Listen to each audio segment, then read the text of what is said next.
The prophet Nahum, page 625 in the scriptures. Nahum means comfort in Hebrew, which is curious because what he's prophesying about isn't very comfortable for the Assyrian Empire or its capital city of Nineveh, known as Nineveh by the Yehudim, current day Yehudim. Nineveh is what we now call modern day city of Mosul, Iraq, the eastern side of the Tigris River. That area is still today known as Nineveh or Nineveh. Now, Nahum was a dude, refers to himself as the Elkoshite or Elkosh or Alkosh, which is a city in northern Iraq, modern day, relatively close to Mosul, Nineveh, bisected by the Tigris River. However, Nahum was an Israelite. He himself had already been relocated, if you will. Now, why would there be an Israelite in northern Iraq near Nineveh? Oh, well, that depends on whose timeline you choose, whether that be the biblical scholars, more than half of which are students of the Bible but don't believe in the creator of the universe, nor the Son, Yah made flesh, Yeshua HaMashiach, or Josephus, the historian Josephus, both of which give us two different timelines. Josephus says that Nahum prophesied during the time of King Jotham, 740 to 732 BC. The scholars say, because they're unbelieving, many of them, say that Nahum had to be written somewhere between 615 and 612 BC. Yet again, we have another example of the scholars being unable to believe that a man of Elohim could speak what would come to pass in the future. We've talked about this with Daniel. We've talked about this with Amos and Joel and Hosea. Biblical scholars have a pattern of behavior. They look at history, then they look at what the man of Elohim said about history and say, well, he must have said it afterwards. There's no way he could have known these things beforehand, which is stupid because they're biblical scholars. The Bible is written by men, divinely inspired through the words of Elohim, and there's multitudes of, and it shall come to pass, and then it does. So I'm not in league with the biblical scholars on this one. I don't think it was written in 615 to 612 BC. I think it was written, per the historian Josephus, 740 to 732 BC. Now, before we get into the words of Nahum, which are in large part the words of Elohim, little timeline for you here. So Nahum prophesies 740 to 732 BC, according to the historian Josephus. The Assyrian exile of the 10 northern tribes takes place approximately 721 BC. Now, this wasn't instant. There was a lot of stuff that happened during this time. So, you might remember the name Tiglath-Pileser the third, that guy. He was already capturing land in the area 745 to 727 BC, during the time that Nahum would have been prophesying. So it's not unexpected that a Hebrew would find himself near Nineveh prophesying about the destruction of Nineveh in the Assyrian Empire, because dude would have been pissed off. He'd been relocated forcibly, or he saw the writing on the wall, a prudent man foreseeth evil and hideth himself. And he's like, well, it looks like we're all going to Nineveh, might as well go to Nineveh too. Now, all this is taking place 150-ish years after Jonah had gone to Nineveh. Remember, we've already read the book of the prophet Jonah on camera. If you haven't seen that, go back and watch that. Jonah goes to Nineveh to prophesy against Nineveh. And Jonah's like, these are the Assyrians. We hate their guts. Why are we doing this? And Yah's like, they don't know their left from their right. They don't know good from bad. So they have to hear the word of Elohim first. And then, if they fail to adhere to the word of Elohim, then they can be judged. But I can't judge them if they don't know. So, Jonah, you got to go first. And so Jonah did about 150 years before this timeline here. Then, so Jonah, 150 years before-ish Nahum. Then Nahum prophesies, called approximately 740 BC. The Assyrian exile, more or less 721 BC, so 15, 20-ish years later. And then, fast forward, Nineveh, is destroyed by fire, 625 BC, by a coalition of Babylonians, Medes, and the Scythians. Remember the book of the prophet Daniel, all of which we've read on camera, right? The man with the golden head and shoulders, and then the silver torso, chest, and then the arms of silver, and then the belly of bronze, and then legs of iron and toes of clay. And this is a procession of these different empires that ruled this area that is adjacent to and or includes the promised land of the children of Israel. So the Babylonians, the Medes, and the Scythians form a coalition against the Assyrians, and they destroy Nineveh by fire, 625 BC.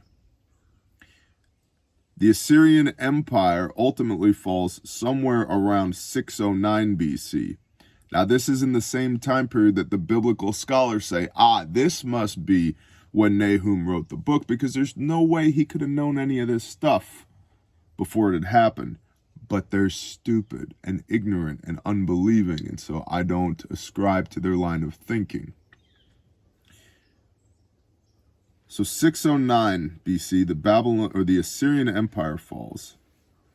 Not that long afterwards, and I bring this timeline up before we begin reading Nahum, a little bit of history here to color what we're about to read. Not that long afterwards, in 597, so what's that, 12 years later, the Babylonian siege of Jerusalem begins. So the Babylonians form a coalition against the Assyrians. The Assyrians are destroyed.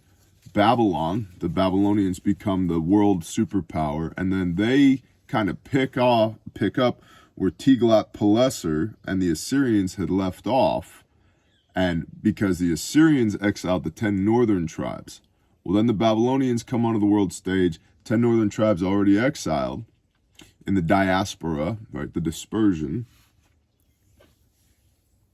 Well, then here come the Babylonians, and they make it all the way to Jerusalem in 597 BC, just 12 short years later. And then ultimately Solomon's temple, it's Yah's temple that Solomon built, is destroyed in 587 BC. So from 150-yearish time span here, a lot happens. The rise and fall of empires, the exile and then dispersion of the northern kingdoms, the capturing of Jerusalem, then the destruction of the temple that Solomon built, all taking place in about a 150-year period here. It's a very rich time in history for the world, but especially the Father's chosen people. So bearing all that in mind, 9 minutes of preamble, let's read Nahum. It's a total of 47 verses between chapter 1, 2, and 3. And so probably what I'm going to do is read all of it, and then we're going to come back and pick it apart. Okay? All right. If it's not okay, just change the channel. Watch somebody else. Watch something else. Go for a walk. Drink a cup of coffee. Whatever. Chapter 1. The message concerning Nineveh. The book of the vision of Nahum the Elkoshite. We'll come back to that. Yahweh, It's a jealous and revenging El. Yahweh is a revenger and a possessor of wrath. Yahweh takes vengeance on his adversaries, and he watches for his enemies. Yahweh is patient and great in power, but by no means leaves unpunished. Yahweh has his way in the whirlwind and in the storm, and the clouds are the dust of his feet. He is rebuking the seas and dries it up, and all the floods he has made dry. Bashan and Carmel are withering, and the flower of Lebanon is languishing. Mountains have shaken before him, and the hills have melted, and the earth is lifted up at his presence, and the world and all who dwell in it. Who does stand before his rage? And who rises up in the heat of his displeasure? And wrath is poured out like fire, and the rocks have been broken by him. Yahweh is good, as a stronghold in the day of distress, and he knows those who take refuge in him. But with an overwhelming flood, he makes a complete end of the place of Nineveh, and darkness does pursue his enemies. What do you plot against Yahweh? He does make a complete end of it. Distress does not rise up a second time. Though they are entangled thorns, are as entangled thorns, and as drunkards with their drink, they shall be consumed like stubble, though thoroughly dry. From you came forth one who plots evil against Yahweh, a counselor of Belial. And thus Yahweh said, though they are strong and many, even so they shall be cut off and pass away. Though I have afflicted you, I afflict you no more.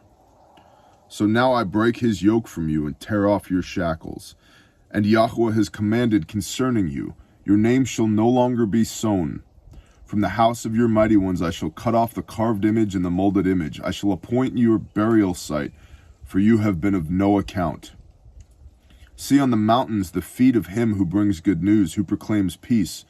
O Yehuda, Judah, celebrate your festivals, perform your vows, for Belial shall no more pass through you. He has been completely cut off. 2. He who breaks in pieces has come up before your face. Guard the ramparts, watch the way, strengthen your loins, fortify your power very much. Now speaking from the perspective of the Assyrians. For Yahweh shall turn back the splendor of Jacob like the splendor of Israel, for the emptiers have emptied them out and ruined their vine branches. The shield of his mighty men have become red, the men of battle are scarlet, the chariots are like flaming torches in the day of his preparation, and the cypresses shall be shaken. The chariots dash about in the street, they rush one another in the broad ways. They look like flaming torches, they run like lightning. He remembers the noble ones. They stumble in their walk, they hurry to her walls, and the defense is prepared. The river gates have been opened, and the place is melted. And it is established. She shall be exiled, she shall be led away, and her female servants are moaning as the voice of doves beating on their breasts. And Nineveh of old was like a pool of water. Now they flee away. Stop, stop, they cry, but no one turns back. Plunder the silver, plunder the gold. There is no limit to the treasure, a wealth of all precious objects. She is empty, even emptiness and waste. And the heart has melted, and the knees have knocked together as much as pain is in the loins, and all their faces have become flushed. Where is the den of the lions, and the feeding place of the young lions, where the lion, the lioness, and the lion's cub walked with no one to disturb them? The lion tore in pieces enough for his cubs, and strangled from his lioness, and filled his caves with prey and his dens with torn prey. See, I am against you, declares Yahweh of hosts, and I shall burn your chariots in smoke, and the sword devour your young lions, and I shall cut off your prey from the earth, and no longer is the voice of your messengers heard. 3. Woe to the city of blood. All of it is a lie, filled with plunder. The prey is not lacking.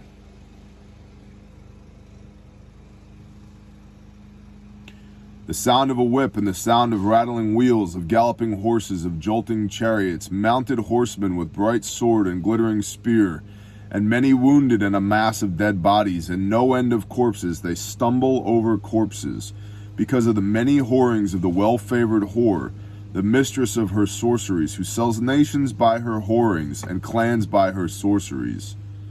See, I am against you, declares Yahweh of hosts, and shall lift up your skirts over your face, and shall show nations your nakedness, and reigns your shame. And I shall cast abominations upon you, and treat you as foolish, and make a spectacle of you. And it shall be that all who see you flee from you, and say, Nineveh is laid waste. Who does mourn for her? Where do I seek comforters for you? Are you better than No Ammon, who dwelt by the Nile streams, with water around her, whose ramparts was like the sea, whose wall was like the sea? Cush and Mitzrayim were her strength, even unlimited. Put and Lubim were your helpers. Yet she was exiled. She went into captivity. At the head of every street her young children were dashed to pieces. Lots were cast for her esteemed men, and all her great men were bound in chains. You are too drunk to be. You too are to become drunk. You are to go into hiding. You too are to seek refuge from the enemy. All your strongholds are fig trees with ripened figs. When shaken, they shall fall into the mouth of the eater.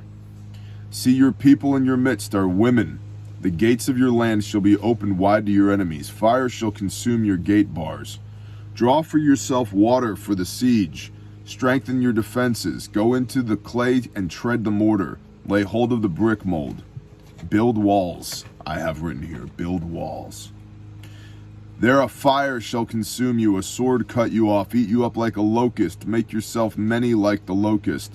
Build yourself many like the swarming locust. You have increased your merchants more than the stars of the heavens. The locust shall strip off and fly away. Your officials are like the locust, and the marshals are like the great grasshoppers, which settle in the hedges on a cold day. When the sun rises, they flee away, and the place where they are is unknown. Your shepherds have slumbered, O king of Ashur. Your nobles lie down to rest. Your people are scattered on the mountains, and no one gathers them. Your injury has no healing. Your wound is grievous. All who hear news of you shall clap their hands over you. For over whom did your evil not pass continually? Now, not much is known about Nahum. Was he classically trained as a prophet? What was his profession? Did he have a family? What's his genealogy? We don't know.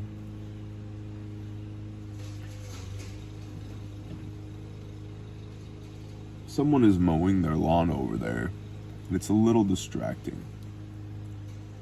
We don't know much about Nahum, but we know that he had the word of Elohim in him. And we know that I'm going to relocate and then stitch these two clips together so that I'm not distracted while trying to teach the word. Alright, we're approximately half a mile from the egregious lawnmower in a field. So this ought to do. Be it Yah's will. Alright, so we've gone over the history of Nahum. We've read the words of Nahum. Now let's analyze the words of Nahum. For context, we're going to go to Jeremiah 27 real quick and just look at Jeremiah 27:13. Because there's a biblical concept in Jeremiah 27:13. There's this concept, it appears 87 times in the Bible. Why should you die, you and your people, by the sword, by scarcity of food, and by pestilence? Those three things: sword, scarcity of food, pestilence. They come in threes, and they're interrelated. And they can all be tracked back to rain, R-A-I-N, in many cases. Scarcity of food comes from drought. No water and no food causes A, dead bodies, plagues, pestilence, and B, warfare. War is a game of resources because there's no food. people fight and kill each other, and it would take over other areas, land where it has rained. There is food production. And dead bodies cause pestilence as well. So famine, the sword, and pestilence. Why should you die, you and your people, by the sword, by the scarcity of food, and by the pestilence, as Yahweh has spoken against the nation that does not serve the king of Babylon? Now, don't serve the king of Babylon. My point here is, there's kind of this triune curse here. And we're going to see that in Nahum. I almost called him Nehemiah. He's not. He's Nahum. We're going to see that in Nahum.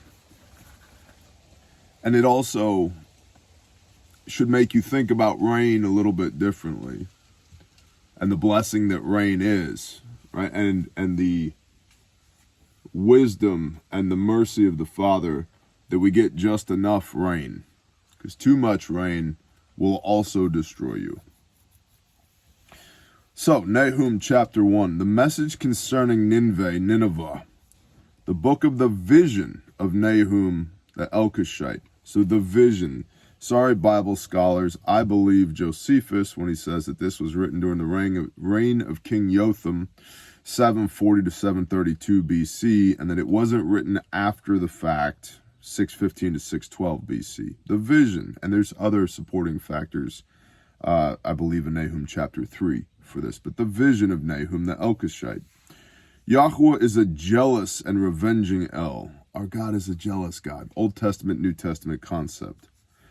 Concept here on jealousy. My brother, Tactically Torah, was talking about this at a midrash the other day. You can't be jealous of something that you don't own.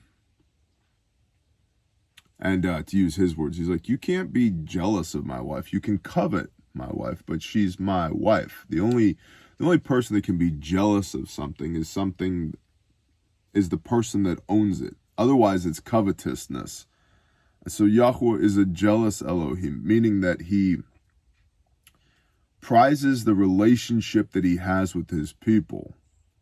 And he wants our undevoted love and attention. He doesn't want us to be distracted by other things, which, as we'll see, Nineveh, Assyria was, which is why Jonah had to go to Nineveh 150 years before, so that they would know right from left, up from down, good from bad. Because you can't judge somebody, and that's what this book is. It's a book of judgments. You can't judge somebody for something they didn't know. Proverbs 24, verse 12, proof text there.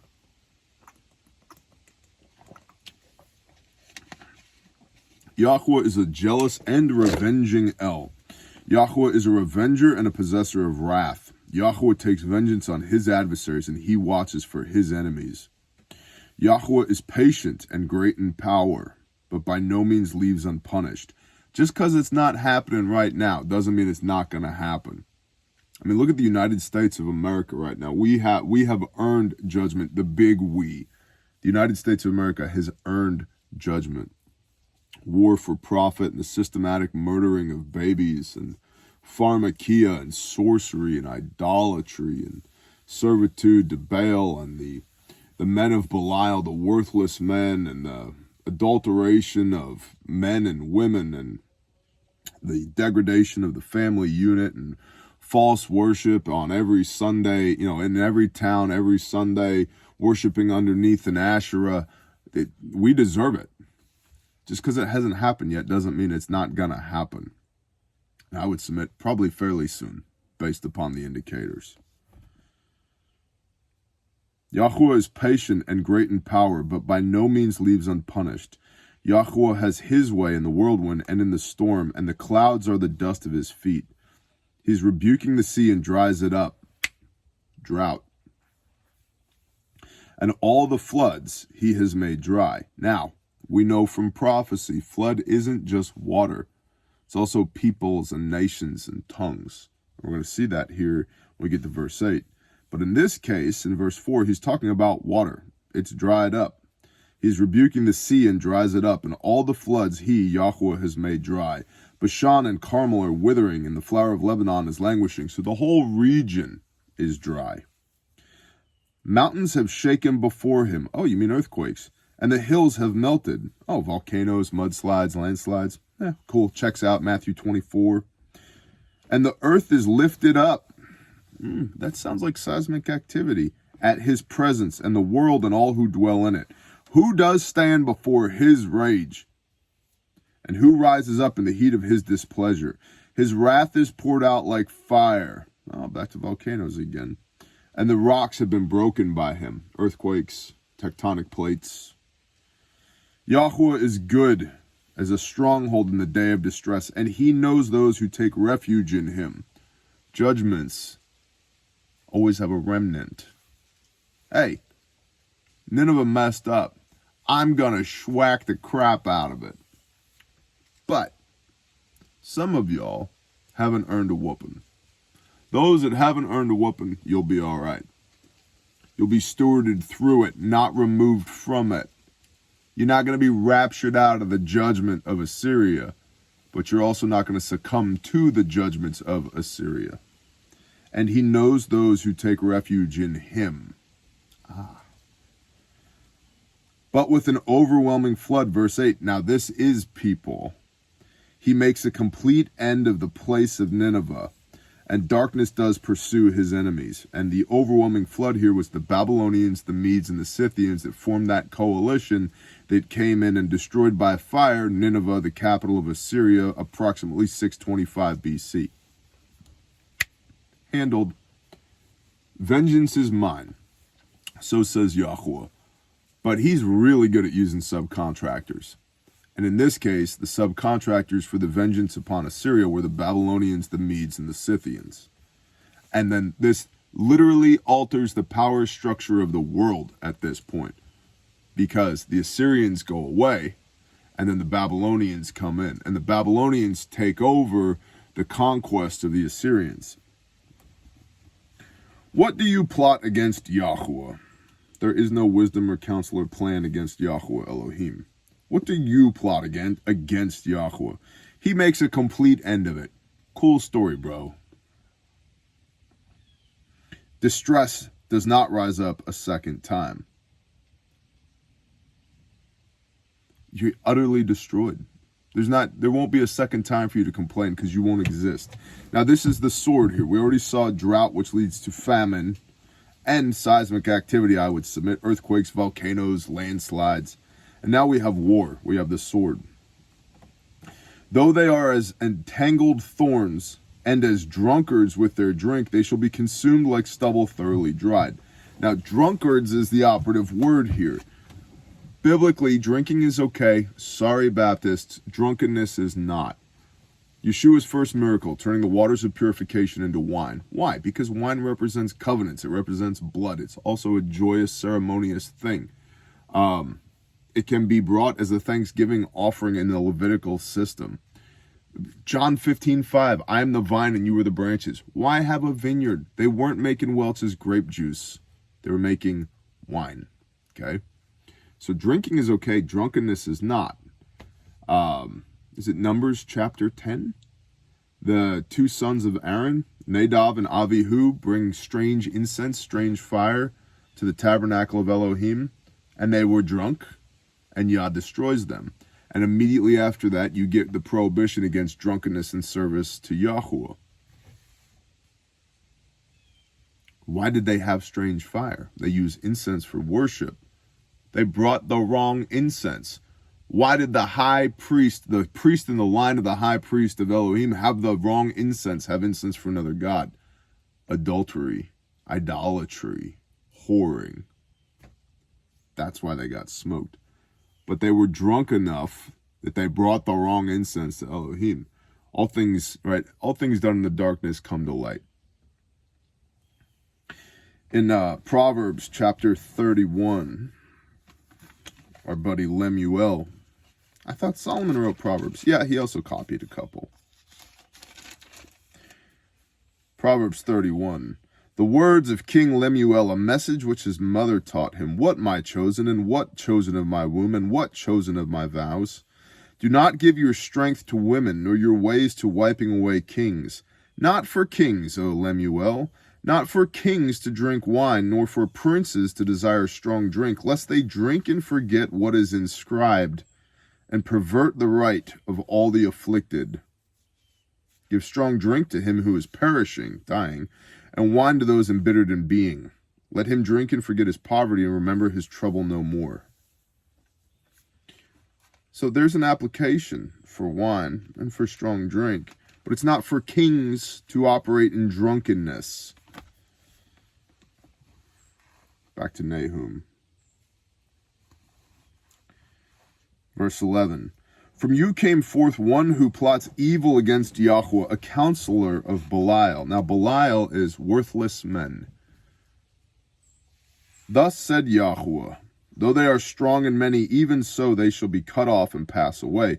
Though I have afflicted you, I afflict you no more. Now afflict, right? Afflict your beings.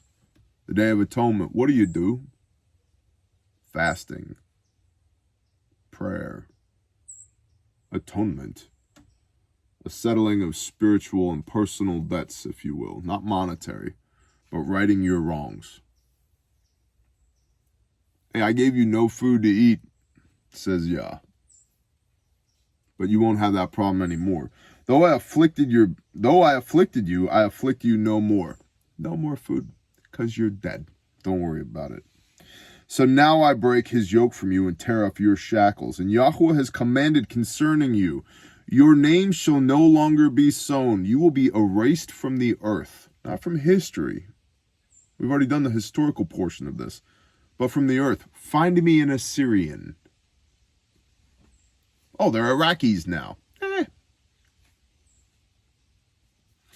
Your name shall no longer be sown. From the house of your mighty ones I shall cut off the carved image and the molded image. I shall appoint for you a burial site, for you have been of no account.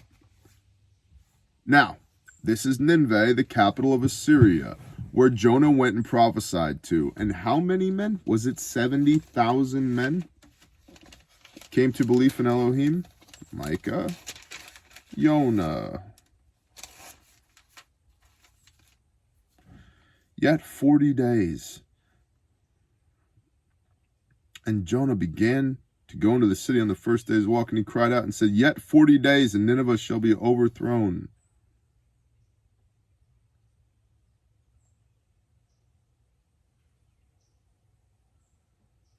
$120,000 beings. Jonah 4:11. Jonah came and prophesied to them, and they received it. 3 verse 10, and Elohim saw their works, Jonah 3 verse 10, that they turned from their evil way, and Elohim relented from the evil which he had said he would do to them, and he did not do it. All right. Cool. And notice in Jonah 3, they were already eating and not drinking water for Elohim. And then they transgressed the word of Elohim, and now they're really not eating and not drinking water. So you can have a little bit of hardship voluntarily in service to the Father, or you can have a whole lot of hardship involuntarily when you transgress the Father. 3 verse 7, and he, the king of Nineveh, well, look at 6. And the word reached the king of Nineveh, so he arose from his throne and took off his robe and covered himself with sackcloth and sat in ashes. And he proclaimed and said throughout Nineveh, by decree of the king and his nobles, no man or beast, herd or flock shall taste whatever. Let them not eat, let them not even drink water. Yep, that's where they are now in Nahum, involuntarily. But let man and beast be covered with sackcloth and call mightily to Elohim. And let each one turn to Shuvah, repent, shuv, from his evil way and from the violence that is in their hands. Who knows whether Elohim does turn and relent and shall turn away from the heat of his displeasure so that we do not perish. And Elohim saw their works, their fruit, that they turned from their evil way. And Elohim relented from the evil which he had said he would do to them, and he did not do it. 120,000 beings. Capital city of the greatest empire in the world, Assyria, at the time. And now fast forward to the time of the prophet Nahum. Look how far they have fallen. Now, Nahum verse 14, their carved images and their molded images. They knew. Jonah told them, you serve Elohim. And Elohim comes back and audits them and is like, what is this? You knew better. The reason you weren't destroyed in the time of Jonah was because you didn't know better. But now, during the time of the prophet Nahum, you know better. Your name shall no longer be sown. From the house of your mighty ones, your name shall no longer be sown. That sounds a lot like, depart from me, you who work lawlessness. I never knew you. Matthew 5:17. Your name shall no longer be sown. From the house of your mighty ones I shall cut off the carved image and the molded image. I shall appoint your burial site, for you have been of no account. See on the mountains the feet of him who brings good news. Now this is not a capital him, so probably Nahum, him, who brings good news, who proclaims peace. The good news? He's proclaiming the good news. What's the good news? Oh, that your enemies will be destroyed, that you should be obedient to Elohim, that you should not turn to the right or to the left. O Judah, celebrate your festivals, perform your vows, for Belial shall no more pass through you, for he has been cut off completely. O Judah, you're free to worship Yahweh now, rather than be assimilated into the Assyrian Empire. Because this prophecy here took place. Now, again, think about this. This prophecy took place 740 BC.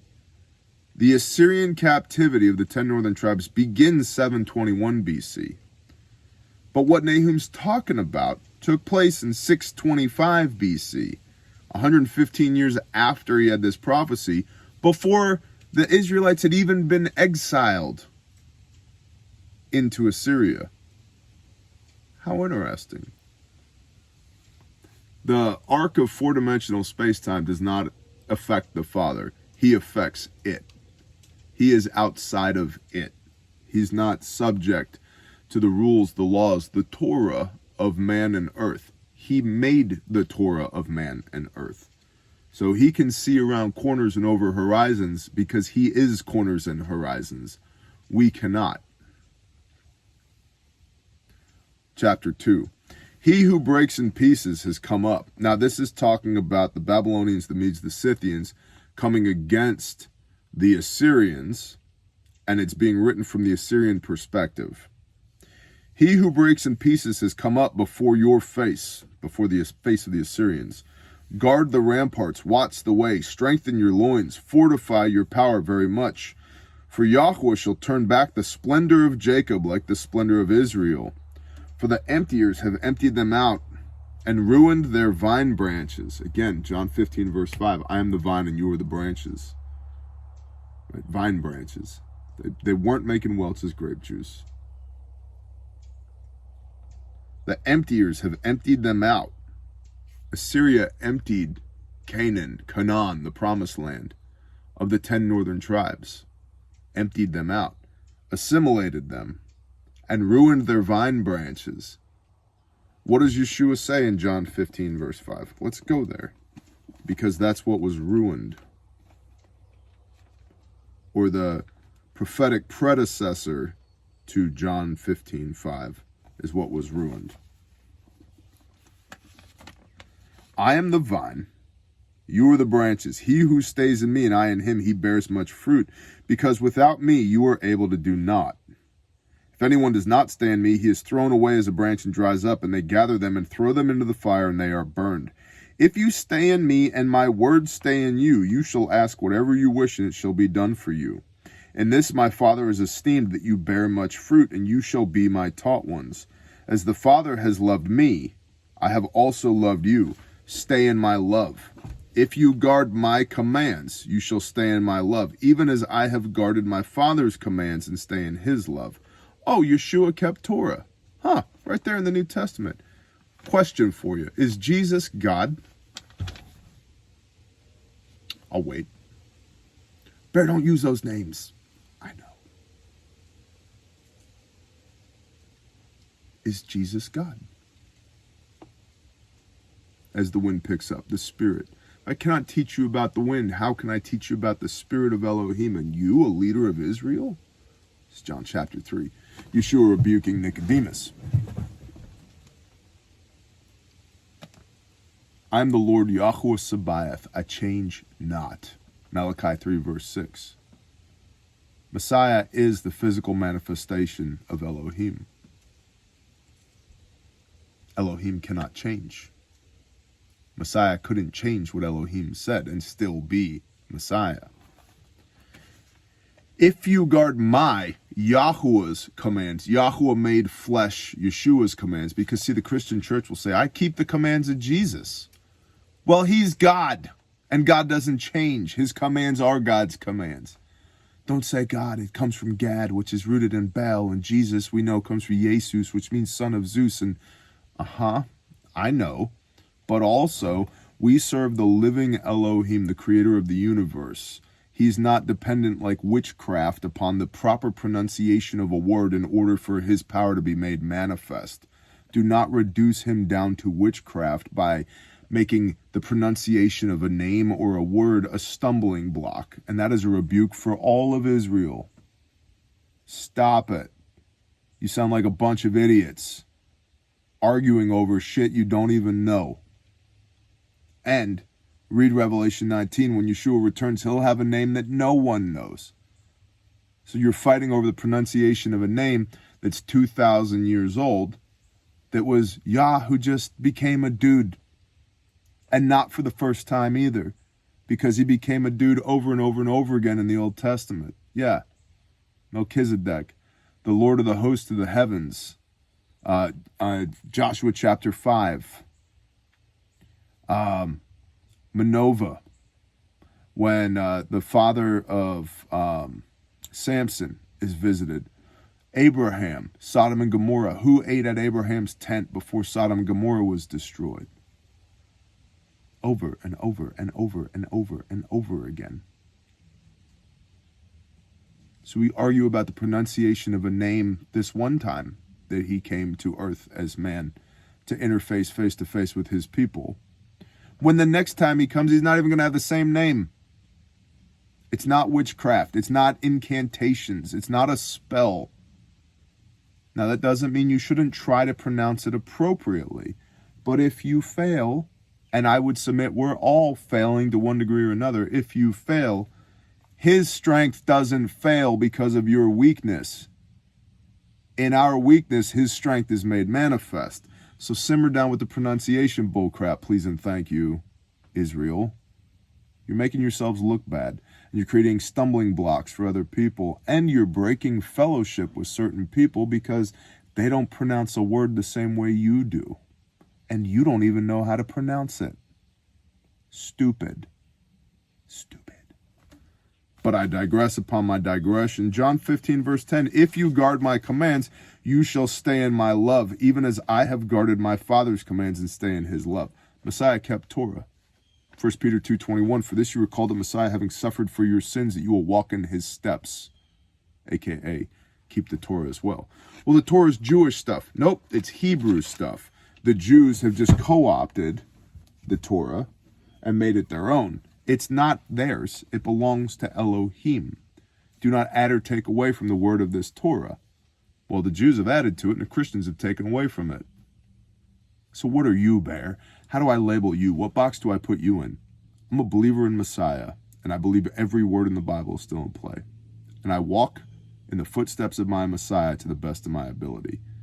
And I don't have one of the 54,000 different denominations of Christendom to apply a label to me. I don't ascribe to any of them, because I and the Father are one, Echad. Shema Yisrael, Yahweh Eloheinu, Yahweh Echad, one. Not 54,000, one. Not Judaism versus Christianity, one. Not man-made doctrines and dogmas, one. I and my Father am one. You are the light of the world, and I am the light of the world, says Messiah. Well, if he's the light of the world and I'm the light of the world, how does that work? And he is Yah, made flesh. So, cause echad, one. My boss lives upstairs. He doesn't wear a pointy hat. He doesn't wear a talit. He is. I am.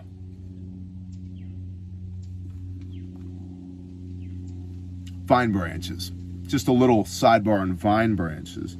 Nahum chapter 2, verse 3. The shields of his mighty men have become red because they're covered in blood. The men of battle are in scarlet blood. They're bleeding. They're dying. The chariots are like flaming torches in the day of his preparation, and the cypresses shall be taken.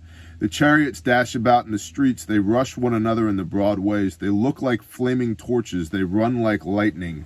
He remembers his noble ones. They stumble in their walk. They hurry to her walls, and their defense is prepared. They're leaning on the defense of man, not the defense of Elohim. The river gates have been opened, and the palace is melted. It's another Scholars versus Josephus timeline. Remember, Nineveh was destroyed by fire in 625 BC. The palace is melted. How do you melt stuff? You apply heat to it, right? Does fire produce heat? Yeah, it does. That's why we use it for thermoregulation, so we don't die. That's why we cook food with it. Sorry, scholars, I'm with Josephus on this one. Prophecy. Again, Nahum 1:1, the message concerning Nineveh, the book of the vision of Nahum, the Elkoshite. He saw it before it happened, aka prophecy. 2 verse 7. And it is established, she shall be exiled, she shall be led away, and her female servants are moaning as with the voice of doves beating on their breasts. And Nineveh of old was like a pool of water. It sits on the Tigris River. And now they flee away. Stop, stop, they cry, but no one turns back. Plunder the silver, plunder the gold. There's no limit to the treasure, a wealth of all precious objects. She is empty, even emptiness and waste. And the heart has melted, and the knees have knocked together, and much pain is in all the loins, and all their faces have become flushed. Where is the den of lions? And the feeding place of the young lions, where the lion and the lioness and the lion's cub walked, with no one to disturb them? The lion tore in pieces enough for his cubs, and strangled for his lionesses, and filled his caves with prey, and his dens with torn prey. See, I am against you, declares Yahweh of hosts. You cannot win that fight. Doesn't matter how cool you think you are, how many chariots you have, how many dudes with spears, how much gold and silver, how tall your walls are, how stubborn you are. You can't win that fight. See, I am against you, declares Yahweh of hosts.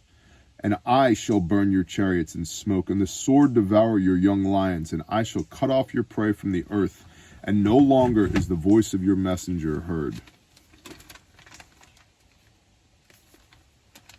So what's the deal with the lines? What's up with all these lines? Do-do-do-do, boo-doo-boo-boo-boo. Daniel 6, verse 3. And 4 great beasts came up from the sea, different from one another. The first was like a lion, and it had eagle's wings. The first was like a lion, and it had eagle's wings. And I looked until its wings were plucked off. It was lifted up from the earth and made to stand on 2 feet like a man. It was given a man's heart. A lion was the Assyrian Empire. The wings are the wings of the eagle, which is the Babylonian Empire. First was like a lion, and it had eagle's wings. This is this transitionary period that Nahum's writing about right here. The fall of the Assyrian Empire leading to the Babylonian Empire. So the lionesses and the lion cubs, all of this is prophetic that Nahum is writing about 740 BC. When did Daniel decide to put pen to paper? Anybody remember? In the mouths of 2 or 3, let a thing be established. The lion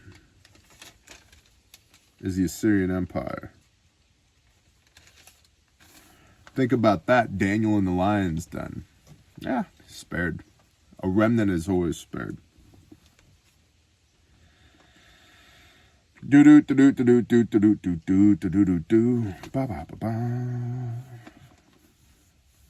chapter 3. Woe to the city of blood, all of it is a lie, filled with plunder, the prey is not lacking. The sound of a whip and the sound of rattling wheels of galloping horses, jolting chariots, judgment coming to Nineveh, capital of Assyria. Mounted horsemen with bright sword and glittering spear, and many wounded, and a mass of dead bodies and no end of corpses. They stumble over the corpses. Now, you may not know this, but rotting corpses cause pestilence. Remember Jeremiah 27:13 that we opened with? The sword, famine, pestilence. They all go hand in hand. It's part of Yah's judgments. I would submit to you, if you are a deep believer, a person in deep faith, and you are trying to understand biblical prophecy as I am, and you're concerned, you have a conviction for the preservation of life, not out of fear, but for the preservation of life. We are in a season right now where we need to be building infrastructure and putting back so that we can take care of our own families and our communities for the preservation of life, to be a remnant. There's three things we got to be worried about. The sword, which is physical conflict, projection of force. This is pre-recorded so I can do this. The sword, never far from one. Famine, which is food or lack thereof due to drought. So food and water. The sword, famine, food and water. And pestilence or plague, which is injury and illness. And health. Maintain your health now while you have it. These are kind of our three overarching columns, if you will. Everything else kind of gets sorted into one of these three columns. All of which are predicated on a deep and abiding faith in the Creator of the universe, and the Creator made flesh, His Son, Yeshua HaMashiach. Why? 3 verse 4. Because of the many whorings of the well-favored whore. Hey, I wonder what John was familiar with when he was exiled on the Isle of Patmos in 90 AD, writing the book of Revelation. Because of the many whorings, Revelation 17, of the well-favored whore, the mistress of sorceries, who sells nations by her whorings and clans by her sorceries. Keep a finger stuck in Nahum 3. We'll go to Revelation 17.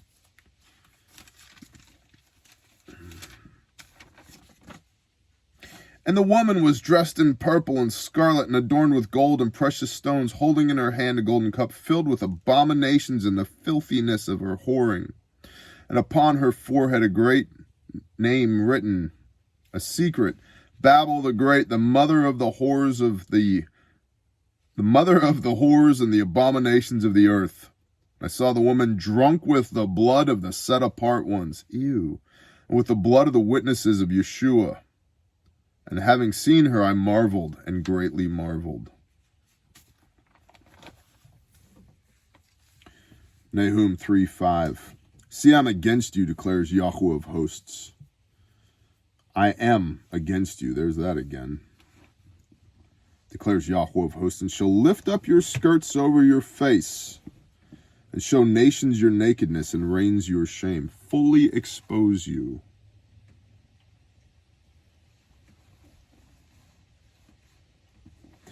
I shall cast abominations upon you, and treat you as foolish, and make a spectacle of you. And it shall be that all who see you flee from you, and say, Nineveh is laid waste. Who does mourn for her? Where do I seek comforters for you? Nineveh is laid waste. Are you better than no Ammon who dwelt by the Nile streams? Now, this is interesting. An interesting comparison that Nahum is making here. Are you better than no Ammon who dwelt by the Nile streams with water around her, whose rampart was like the sea, whose wall was like the sea? The Nile.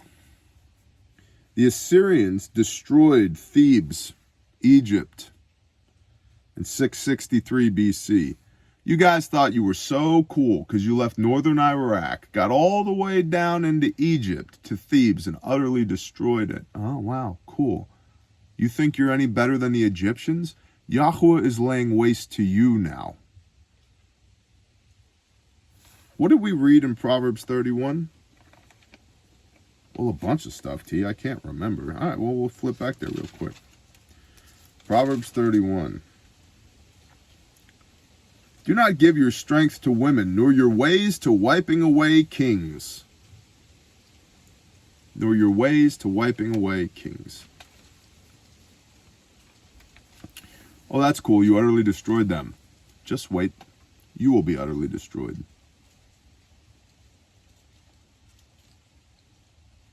The measure with which you measure shall be measured unto you. Not really loving your neighbor as yourself when you travel halfway across the known world to just go destroy something. What's the indicator there? Somebody else can travel halfway across the known world to destroy you. Are you better than Nahum, who dwelt by the Nile streams with waters around her, whose rampart was like the sea, whose wall was like the sea? Cush and Mitzrayim, Egypt. Where's Cush? Cush is Ethiopia. Were her strength even unlimited? Put and Labim were your helpers. Yet she was exiled, she went into captivity. At the head of every street her young children were dashed to pieces. Lots were cast for her esteemed men, so the loss of a generation, the slavery of her strong men. And all her great men were bound in chains. You too are to become drunk.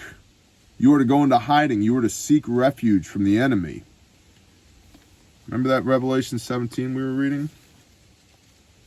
And I saw the woman drunk with the blood of the set-apart ones and with the blood of the witnesses of Yeshua. And having seen her, I marveled greatly.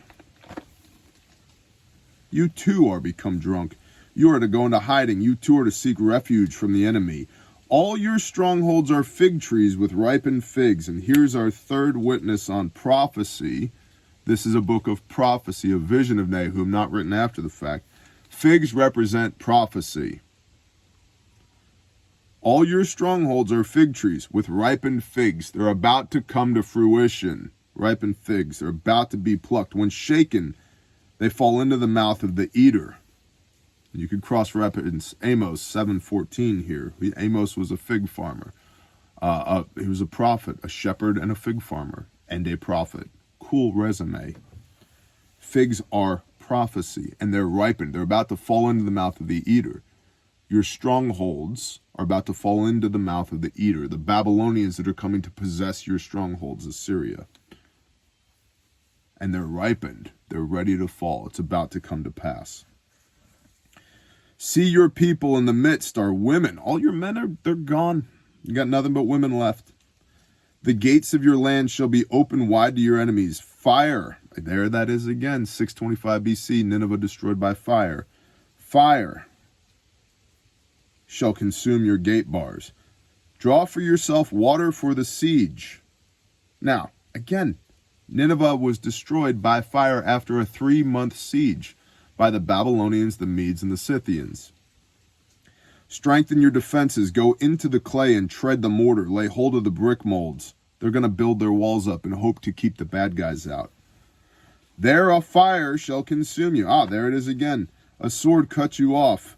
Eat you up like a locust. Make yourself many like the locust. Make yourself many like the swarming locust. You have increased your merchants more than the stars of the heavens. The locust shall strip off and fly away. Your officials are like the locust, and the marshals are like the great grasshoppers, which settle in the hedges on a cold day. When the sun rises, they flee away, and the place where they are is unknown.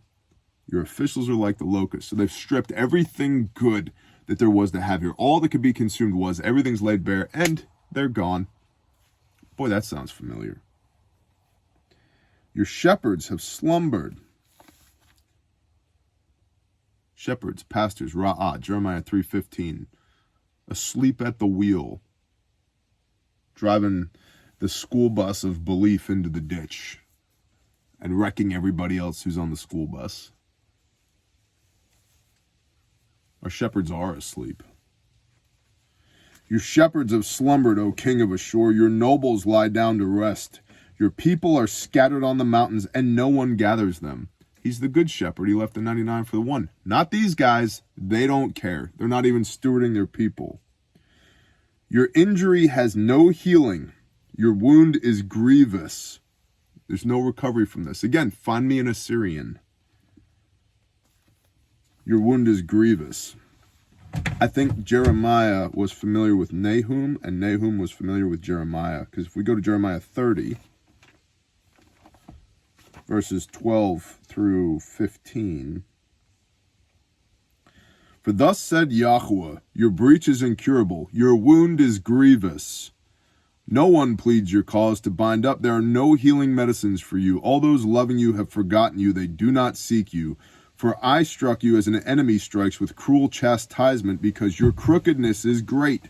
Your sins have increased. Why do you cry about your breach? Your pain is incurable. Because of your crookedness, because your sins have increased, I have done this to you. Why would God do that? A loving God. Because of your crookedness, because of your sins. He sent Jonah to tell him. He gave him 150 years to act right. It's 2 generations. They didn't. And now Yah's like, all right, watch this. Your injury has no healing. Your wound is grievous. All who hear news of you shall clap their hands over you. Rejoice that you've been destroyed. For whom did your evil not pass over continually? You were evil to everyone. And now everyone will rejoice now that you're gone. And that is the prophet Nahum. I appreciate y'all very much. Happy to be back in the saddle again after deployments and Moedim, and frankly just needing a break. But here we are. Bitachon. Trust. Yah's will be done. I'll see y'all when I see y'all. Shalom.